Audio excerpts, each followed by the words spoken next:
Siapakah Yesus? Yesus dalam Injil Matius ditampilkan sebagai pribadi yang berotoritas penuh dan mengendalikan setiap peristiwa yang terjadi. Masuknya ke Yerusalem bukan kebetulan, melainkan rencana ilahi yang disusun dengan sadar. Ia menyatakan diri sebagai Raja dan Mesias secara terbuka, namun dengan cara yang berbeda dari ekspektasi dunia, bukan dengan kekuatan militer, tetapi melalui kerendahan hati dan damai. Mengendarai keledai. Yesus memilih mengendarai keledai, bukan kuda perang. Ini menegaskan identitasnya sebagai Raja Damai, bukan penakluk dengan kekerasan.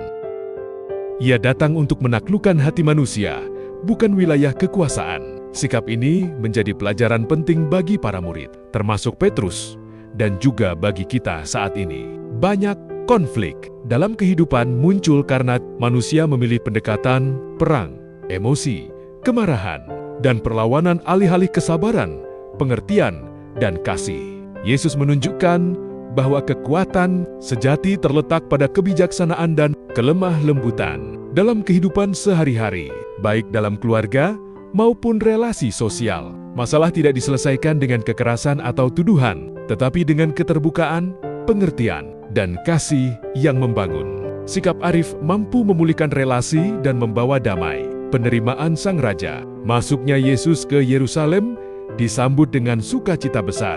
Orang banyak menghamparkan ranting dan bersorak menyambut. Dia sebagai anak Daud, ini melambangkan pengharapan akan datangnya kerajaan Allah. Namun, kegembiraan ini bersifat sementara. Beberapa hari kemudian, Yesus yang sama akan ditolak dan disalibkan. Pertanyaan, siapakah dia? Tetap menggema? Menunjukkan bahwa banyak orang belum sungguh mengenalnya. Dalam kehidupan kita, kita juga dapat menyambut Yesus dengan sukacita, tetapi seringkali juga menolaknya ketika ajarannya menantang kenyamanan kita, misalnya saat diminta mengampuni, bersabar, dan mengasihi mereka yang menyakiti kita. Iman sejati mendorong kita untuk terus memberi kesempatan baru kepada orang lain, bekerja demi keadilan dan perdamaian, serta setia pada panggilan Tuhan. Peran Pilatus. Pilatus digambarkan sebagai pemimpin yang mengetahui bahwa Yesus tidak bersalah, tetapi tidak memiliki keberanian untuk membela kebenaran. Ia memilih jalan aman demi menjaga ketertiban dan popularitas. Kematian Yesus bukan semata hasil keputusan manusia, tetapi bagian dari rencana keselamatan Allah. Namun demikian, sikap Pilatus mencerminkan kelemahan manusia yang sering kompromi dengan kebenaran. Dalam kehidupan nyata, kita juga sering dihadapkan pada keputusan sulit. Kita dipanggil untuk tetap berdiri pada kebenaran. Meskipun tidak populer atau bertentangan dengan tekanan lingkungan, tanggung jawab pribadi tidak bisa dialihkan kepada orang lain. Siapa yang disalahkan?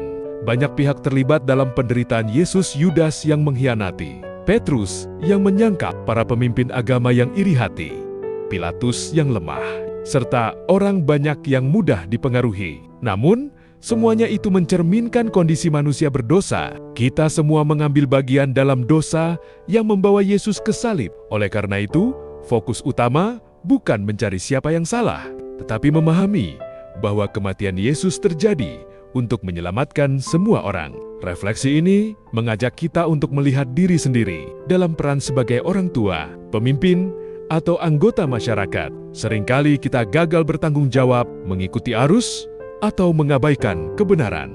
Yesus yang pengampun. Di tengah penderitaan dan penolakan, Yesus tetap setia pada misi kasih dan pengampunan. Ia mengalami kekecewaan, penolakan, dan penderitaan, namun tidak membalas dengan kebencian.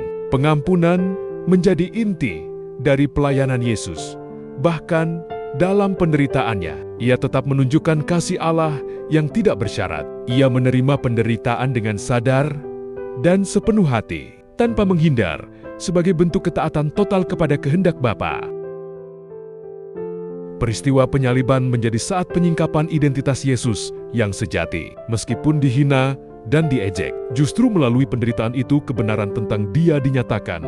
Ia adalah Raja, Anak Allah, dan Juru Selamat. Tanda-tanda alam seperti kegelapan dan gempa menunjukkan bahwa kematian Yesus bukan peristiwa biasa, melainkan peristiwa kosmis yang membawa perubahan besar. Tabir bait suci terbelah, melambangkan terbukanya jalan keselamatan bagi semua orang. Bahkan, orang-orang yang sebelumnya tidak percaya, seperti perwira Romawi, mulai mengakui siapa Yesus sebenarnya. Salib, tanda harapan. Di kayu salib, Yesus menunjukkan sisi kemanusiaannya yang paling dalam melalui seruan kepada Allah. Namun, seruan itu bukan keputusasaan, melainkan ungkapan iman yang tetap percaya kepada Allah.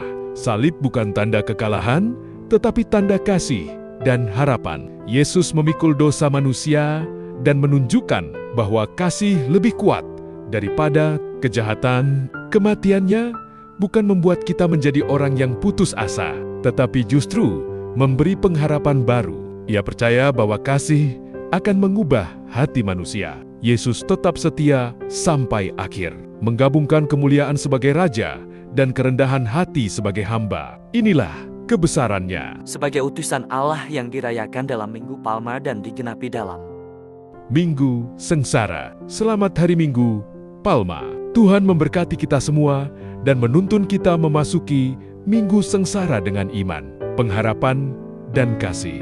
Amin.